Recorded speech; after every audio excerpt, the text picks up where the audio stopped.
When I came to tour Post, it was just like I knew it was for me. I had toured other big schools and it just was overwhelming. So to come onto Post's campus, it was intimate. People came up to me, asked who I was, and then remembered who I was. They knew how to get me where I wanted to be. Kathleen Kimiko Takita, known to all as Kat, is the 2021 main campus valedictorian. I've had a lot of time to reflect on my academic career and my life in general, really.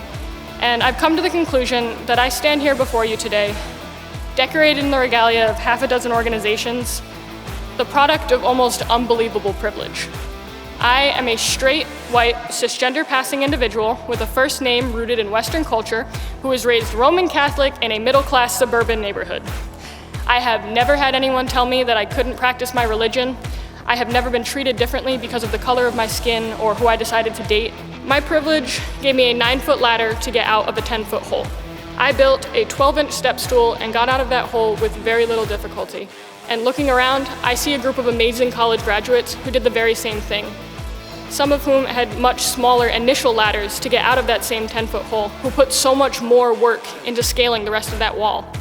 Here's the thing about Post. It doesn't matter where you came from or what your background is, how often you've tried to start school. There's always going to be someone there for you to connect to. There's nothing to be embarrassed about with getting help. You're not judged here, and the access to whatever support you need is everywhere. I have all of this knowledge, all of this experience, all of these resources, and yet there are still so many people down in that hole. I have decided to devote my life to the field of social work, where I will serve as an advocate for those of us still down in that hole. In choosing this path, I am devoted to a lifetime of learning, adapting, and applying the resources my privilege presents to me in the hopes that I can get as many people out of that hole as possible. The idea of support has a stigma in our society. The reality is, no one can succeed alone. I'm going to show others that. And Post already knows it. They go all in on support. Some of us here will go on to be doctors or nurses to break the medical boundaries for those of us still down in that hole. Some of us will enter the business world, where they will prove that diversity is a valuable asset, not just a measurable quota.